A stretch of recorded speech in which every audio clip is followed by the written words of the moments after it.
Ja, jeg har 10 minutter, og min titel står på skærmen. Jeg har været læge i Grønland i cirka 30 år, og har en baggrund fra en opvækst i Sydgrønland, og en ungdom i Danmark, og så kom tilbage som voksen og blev i Grønland. Og det, jeg skal tale om, det er lidt provokerende, at jeg har sat de 10 år op i forhold til alkohol. Men det er for at gøre det en vink med en vognstang, kan man kalde det. Det er for at forstå, vække forståelsen for, hvorfor at tidlige barndomstraumer har så stor en betydning for resten af vores liv. For de valg, vi træffer i vores liv. Eller vi måske bliver drevet hen til i vores liv. Så hvis vi tager min slide frem. Ja, det er faktisk bare klart. Du kan bare scrolle til den næste her.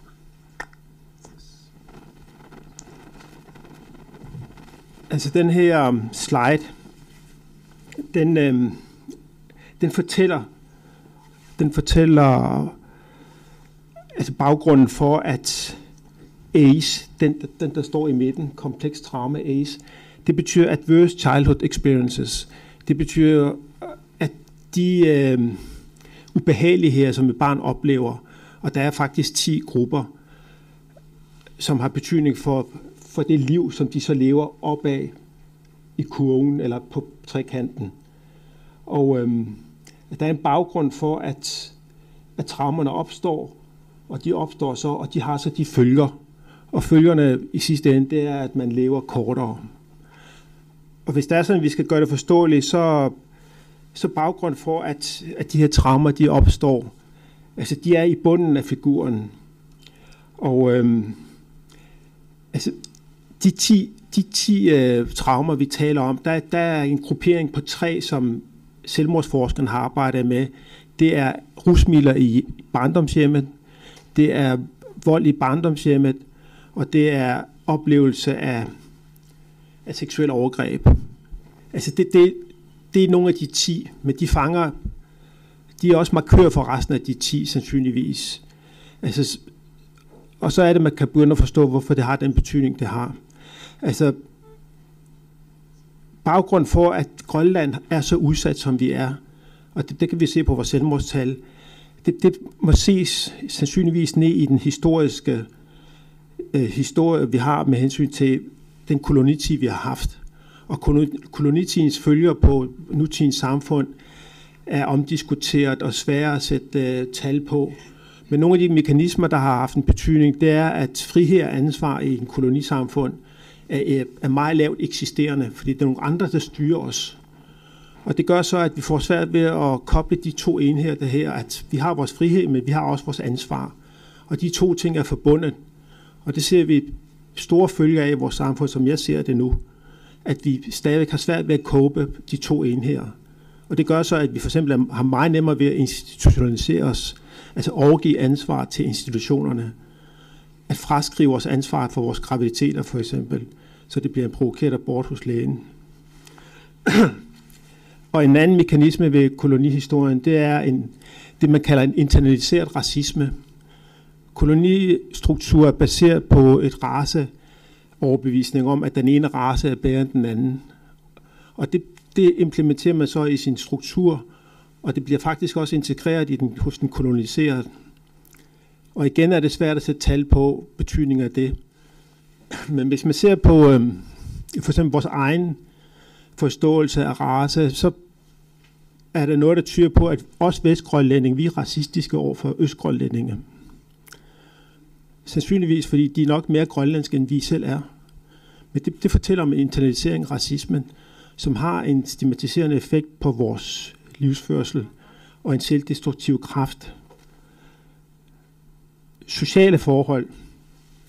Der ved vi, at fattigdom øger sandsynligheden for, at man laver traumer på børnene.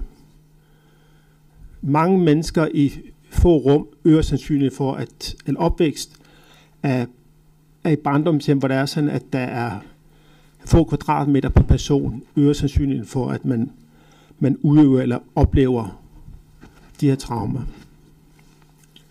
Og så det, der så sker ved de her traumer, det er, at barnet mister integriteten. Barnets fornemmelse af at føle sig tryg og samhørig med forældrene, den lider en brist. Og der sker faktisk en hjernemæssig brist, som har betydning for, hvordan man håndterer resten af livet.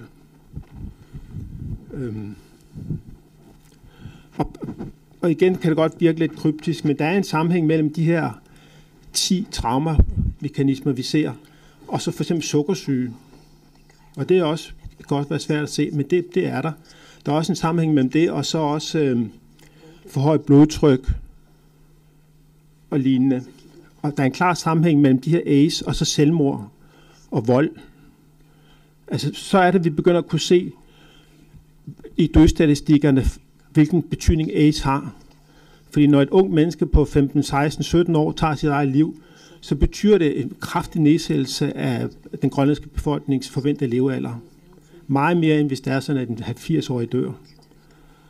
Så AIDS har en markant betydning for, at en grønlænder forventeligt lever 10 år kortere end skandinav.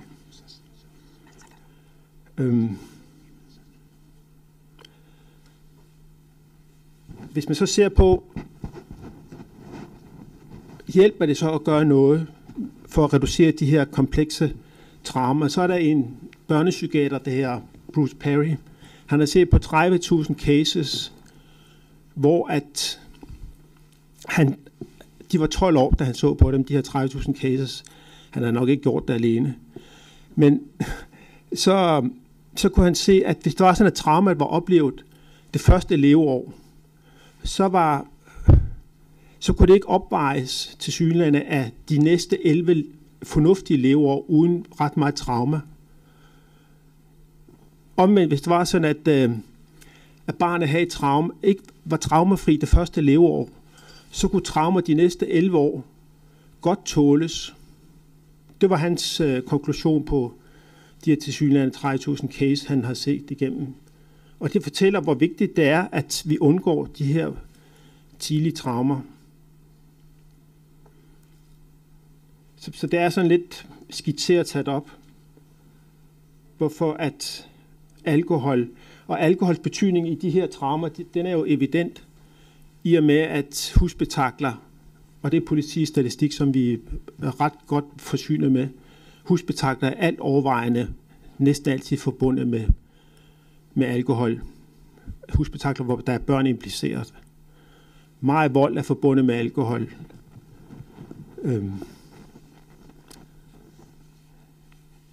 Så sundhedsvæsenet for eksempel, og der skulle sundhedsvæsenet have været ude med tal om, at også den grønlandske befolkning vi går til læge 5 gange så hyppigt som en dansk befolkning.